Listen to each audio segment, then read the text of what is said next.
Now, how many of you have ever seen the movie Inside Out? You've ever seen the movie Inside Out? I love this movie because not only is it funny, but it also teaches us about our emotions of anger and disgust and sadness and fear and doubt. And clearly this man did not exhibit any forms of fear or doubt in his life. But what I love about this movie Inside Out is that it teaches us that all of these things are very, very good for us and they help keep us alive. Like, imagine for a second if none of us had the emotion of fear.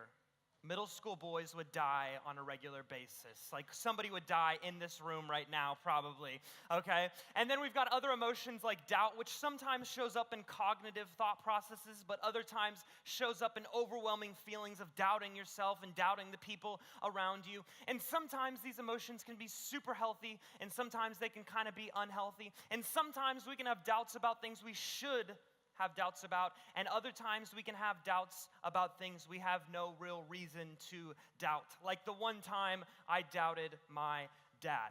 Now, some of you have heard this story before, but I think it's such a great picture as we talk about doubt today, so I can't help but tell you it again. I was taking the new swimmers class at Northridge Park, and it was a 6-week course, and in the first week you learned how to tread water, in the second week you learned how to swim, third week you learned how to hold your breath underwater, and all sorts of good stuff. So my mom came to me and she said, "Sean, we want to sign you up for this. We don't want you to be afraid of pools and water. We want you to know what you're supposed to do." And so immediately, as a fearful and doubtful person, I go to the worst circumstances. I'm thinking I will walk past the pool, I will slip on water, crack my head open, and die. I'm thinking maybe I won't wait 30 minutes specifically, and then I will die because finally all of those times I didn't wait long enough will catch up with me, and I'll just vomit my brains out, okay? Or I was thinking maybe I'll get up on the diving board, I'll fall, hit my nose, it'll fall off, I will lose all oxygen. As I'm gasping for air, I will die in front of a 7-year-old girl. Okay? As you can see, all of my doubts ended in fear, but the biggest worry that I had of this 6-week swimming class was that I was going to die as I had to jump off the high-rise diving board on the 6th and final week. Now, because my mom wanted me to die at a young age, she signed me up for the class anyway.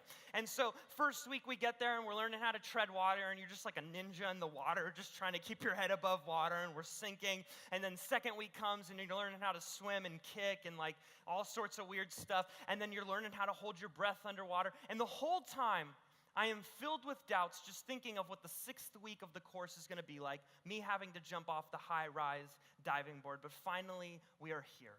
And my dad decides to come to the class that day, and all of my classmates are really excited to jump off the high-rise diving board. This wasn't just the baby diving board. This is the big one. And so we get there that day, and everybody's excited. So I've never been more Christ-like than I was that day because I'm letting everybody go in front of me in the line as I try to get farther and farther back. And here I am. It's finally my time. And if you've ever been on a high-rise diving board, you know there's a bunch of steps to get to the top, and so I feel like I'm climbing Mount Everest as I go up each one. Doubts are filling my mind right now as to all the horrible things that could happen to me. And if you get up to the top, there's like a railing on the side, and I am holding on to this railing for dear life as I peek my head down and I notice my dad is in the water and his chest hair is just floating magically in the water below. I am freaking out. I am frozen in doubt. Now, in this moment, I am thinking all of these crazy things. What I wasn't thinking, though, was like, my dad has never let me drown before. My dad's never seen me, said, "I'm going to catch you," and then not caught me. He's never laughed at me when I'm in pain. But as I stand here frozen on the high-rise diving board, I can't help but be filled with doubt. And in this moment of doubt, I decide to turn around. I can't do it. Now, this would set up the rest of my life. I was a complete loser, okay? But as I'm walking back to the locker room to change, to get ready to go home, and I'm like kind of crying at this point, one of the lifeguards sees me. This is the worst part of the story. And as she sees me, she looks at me and she's like, "Sean, I thought you didn't jump in the water." And I was like, I didn't. She's like, "So then why are your pants wet?" I had peed my pants on the top of the high-rise diving board. Now, here's the thing. We all have doubts at moments. We all have doubts at moments. It is okay to have doubts. It's what we do with our doubts that matter. But I can't blame us for having doubts. we have to blame our parents, and we all love blaming our parents, so you're going to really enjoy this next part right here. We have to blame our parents when it comes to being suspicious, skeptical people, because our parents are suspicious and skeptical of all sorts of things. They're suspicious of the stories that we tell them. For some reason, our parents always doubt everything we tell them. They never think we're telling them the truth. Or they're suspicious of the technology we're on. If we're on our phone or our computer, they assume we're like texting some creepy old man in like Taiwan or something. Like they never think it's a normal person, but they are the most skeptical, doubtful, suspicious when it comes to our friends. They think every one of our friends is a drug addict, and they think their parents are horrible people too, especially if our friend's name is Chad. Our parents exclusively hate people named Chad, okay? Our parents, and so what do? We are met with all of this suspicion and skepticalness and doubtfulness, and so what do? We become like our parents. We become doubtful, skeptical, suspicious people ourselves. And so we hear the weatherman say it's going to be 75 degrees that day, and we're like, you're a liar, this is witchcraft, I don't know what you're doing, you cannot tell the future. Or our teachers say, oh, here's some homework for you to do, and you're like, I am doubtful this homework actually matters, you just want me to hate my life right now. Or we're doubtful that the band that we love is going to stay together, we're doubtful of politicians, and so we start questioning everything because our parents question everything. And this is not a bad thing. It's a really good thing that we question things. And so what do? We inevitably bring all these questions into our faith. And we start asking questions of Jesus and God and Christianity and our faith. And what we're met with when we start asking these questions is like, it's like we've committed the greatest sin of all time when we ask a question in church. I would ask questions growing up like, how can bad things happen to good people? And people would be like, you're going to offend God if you ask that question, Sean. Just calm down, keep your hands where I can see them. Or I'd be like, did God create evil? And people are like, God gets really insecure when you ask him questions, so if you could just not and go to another church, we'd really like that. Or maybe you ask questions like, okay, but like, why are some people going to be in hell and some people going to be in heaven? And they're like, Sean, you don't get it, man. The big man upstairs gets mad and he cries, and then there's rain because you're asking these questions. I used to think when it rained, God was crying, okay?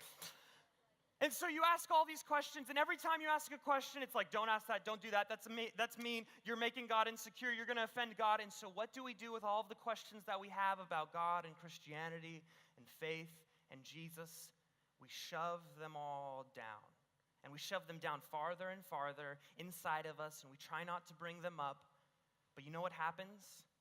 They start poking up and peeking up and rising up at different moments in our life.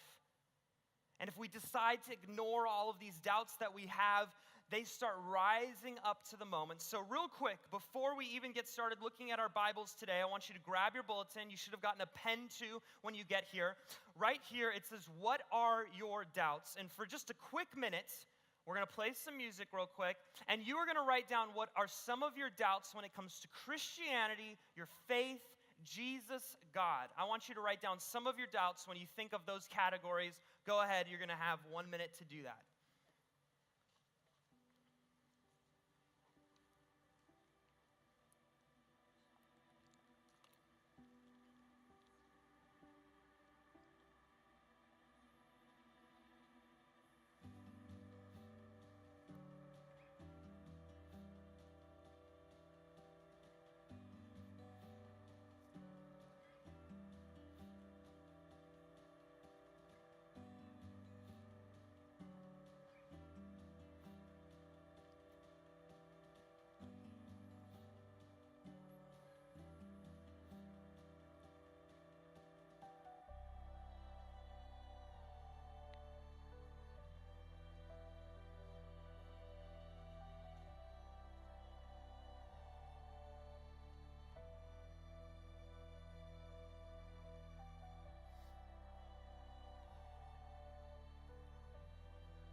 All right, about 15 seconds left. Finish up those last thoughts.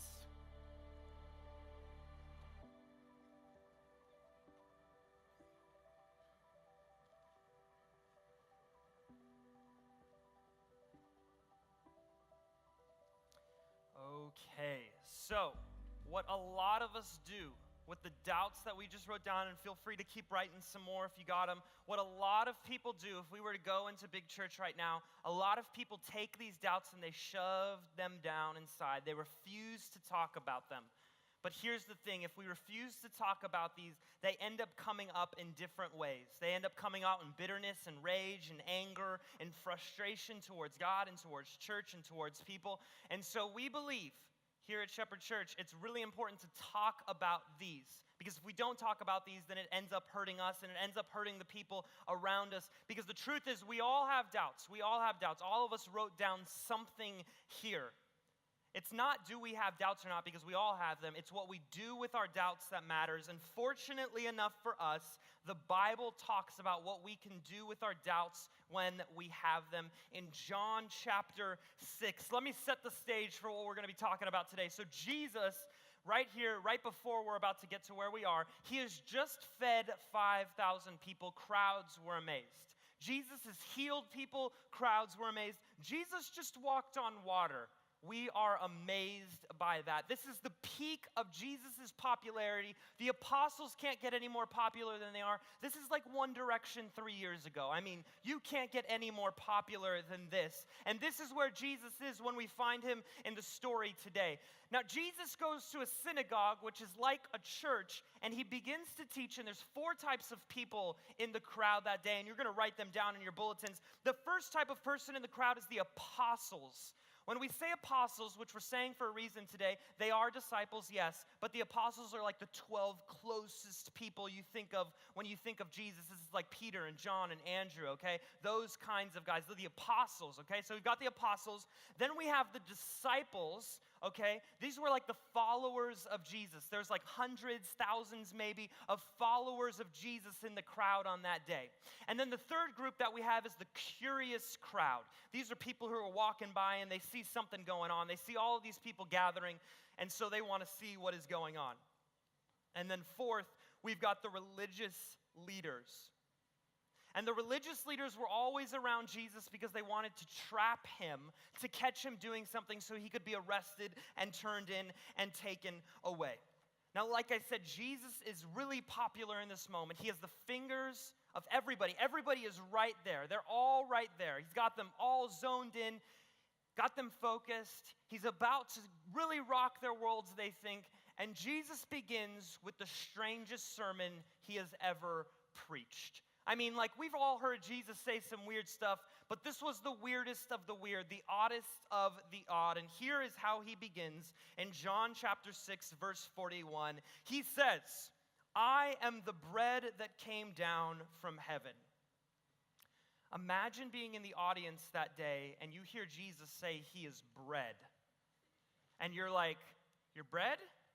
I'm gluten-free. I can't be in the same room as you, man. Like, are you avocado toast?" Or like, Jesus has just said he is bread. And then everybody else, he's like, "I have come down from heaven." Everybody's like, "Dude, we know your parents, Mary and Joseph. You're from Granada Hills, man. Like, you're from right down the street. Like, we know who you are. You're not bread. You didn't come from heaven. What are you saying?" And here he continues, great Jesus, just keeping it weird for all of us. In verse 53, he says, Jesus said to them, "Very truly I tell you, unless you eat the flesh of the Son of Man and drink his blood, you have no life in you." Now, people are thinking as they hear this, "Jesus, are you telling me I need to be a cannibal? Like, I need to eat people?" Like, imagine all the people with Priuses that day with the bumper sticker that says, "I'm a cannibal for Jesus," okay? Like, this is weird. He is saying to eat my body. Like, imagine, like, some old lady gets confused and she just starts gnawing on his ankle. Like, what are you talking about? It is so weird. And then he continues and just validates all the weirdness he's saying before in verses 54 to 56.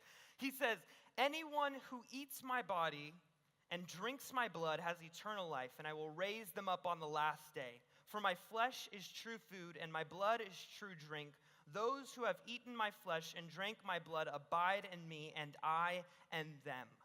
Now, have you ever brought somebody to church when the pastor is preaching a very weird sermon? Has anybody had that where you're like, all of a sudden you're like heightened to what they're saying? You're like, "Yeah, it's happening right now, Sean. you're talking about cannibalism, okay? You've ever brought them in and the pastor's just saying all these things and you're like feeling super uncomfortable as you have this friend sitting right next to you? You can only imagine that's what the apostles felt. Or maybe, like, have you ever, like, gone to show your parents a TV show that you love or YouTube video that you love, and, like, all of a sudden it's the weirdest episode of that show ever? Like, all the love scenes in this show were crammed into one episode, and your mom's sitting there like, you watched this show? And you're like, it's not like this, I promise, I promise. Or like the one time there was this rapper that I liked growing up, and like normally he didn't say any bad words. And so I had not heard this new album, but I'm like, he's cool. Like, and so I'm like, Mom, is it okay if I play this? And we put it in the first song, he's like, beep, and I'm like, I didn't know you could make that into a sentence right there. Like, and my mom's like, you're never listening to this person again. And she like cracks the CD in front of me, and I'm like, that was $13.95, Mom, okay? Like, it's one of those moments where you're feeling super awkward, and you can only imagine the apostles are wanting this moment to end, but Jesus is not done. When many of his disciples heard it, they said, this teaching is difficult. Now, these disciples, these are the followers of Jesus. This is the hundreds, the thousands, not necessarily the 12. When many of his disciples heard it, they said, this teaching is difficult. Who can accept it? But Jesus, being aware that his disciples were complaining about it, said to them, does this offend you? Now, he's speaking to this large group of his followers, not to the 12 in this moment, asking them if they are offended. And as people start leaving, you can only imagine the apostles want to run up on the stage to Jesus as he's preaching in the synagogue and say to them, hey, we're going to take a brief intermission here real quick. Remember a couple days ago, Jesus fed 5,000? We're going to get the fishes and loaves. We'll throw in a couple M&Ms. There will be gluten-free options. We'll be right back. And you can only imagine as they want to take Jesus off to the side and be like, you're a little weird right now. Like, you're normally pretty cool. Like, could we just change this up, give him a different ending maybe? And like, you can only imagine Peter's like, why don't you tell him one of the parables? The parables are weird. Nobody ever knows what you're doing when you talk about the parables. Just preach one of those. Why are you doing this? They are freaking out as they see the crowds of hundreds and thousands of people starting to walk away as they're offended by the words that Jesus is preaching, but he's not done. Because of this, many of his disciples turned back and no longer went about with him.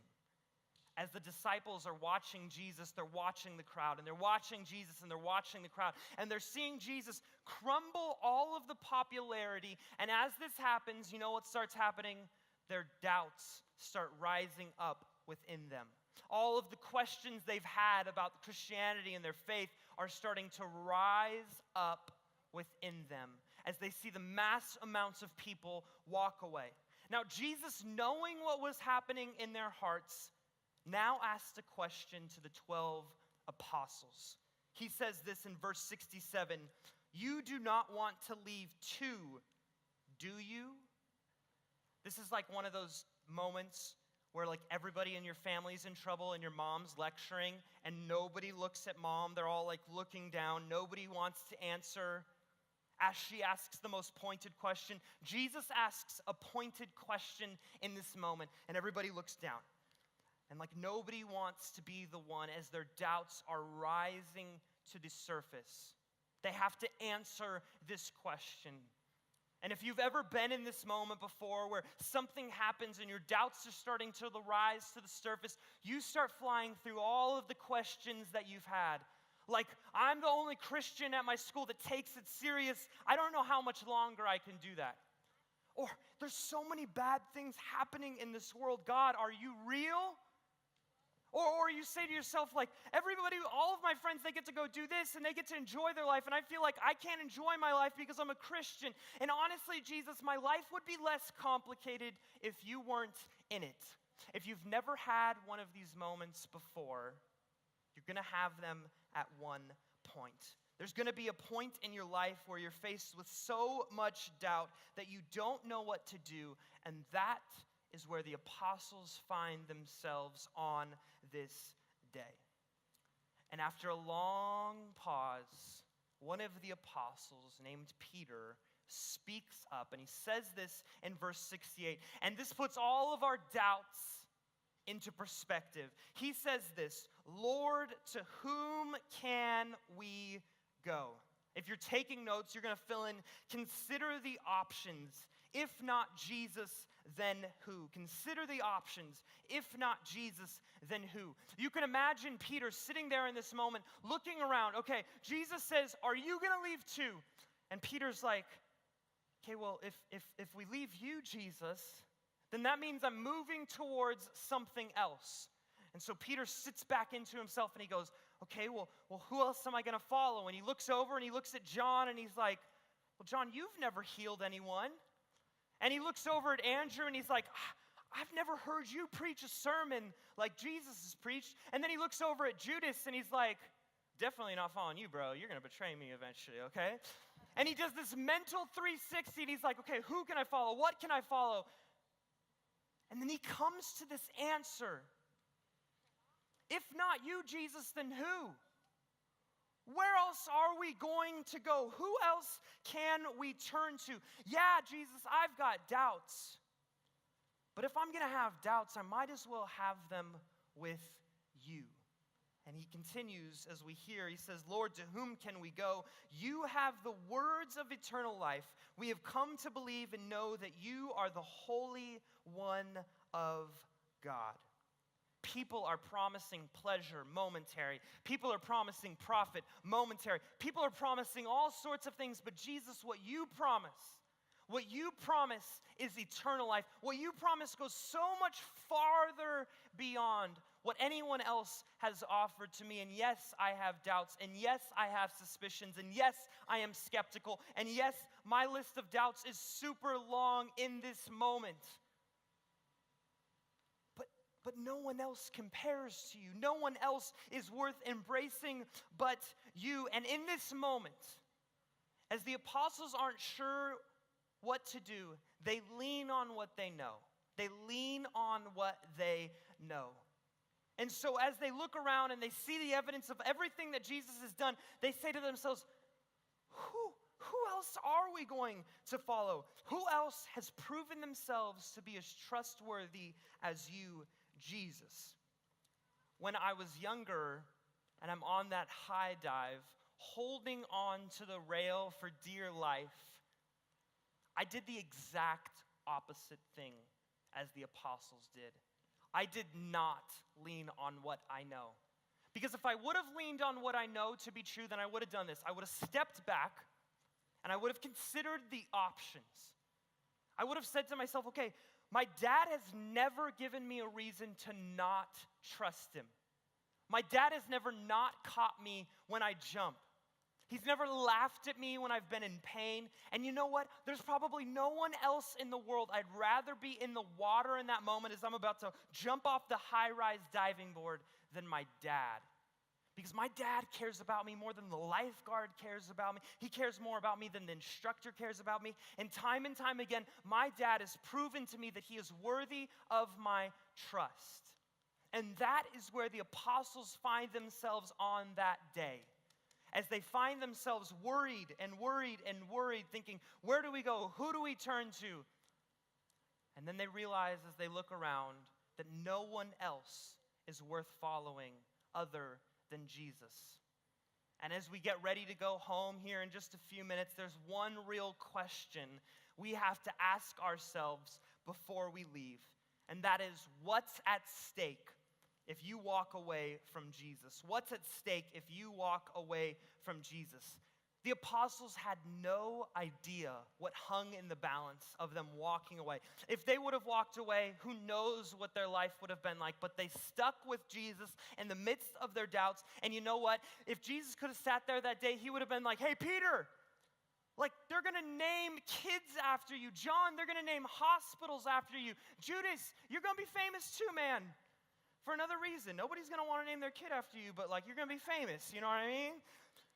And here they are, sitting there in this moment as the doubts rise up, as the worries rise up, as the fears rise up. They had no idea what would have happened. And because of these doubters sticking with Jesus in the midst of their doubt, they became the biggest announcers of the gospel. And because of them, we are here today. And as you take that into your own heart, You have no idea what would happen in and through you if you stuck with Jesus in the midst of your doubts right now.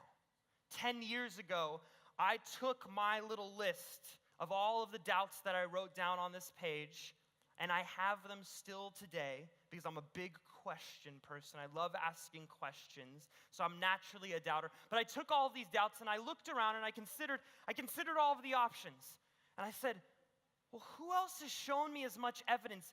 Jesus rose from the dead. He healed people. He fed 5,000 people out of a couple loaves and a couple fishes.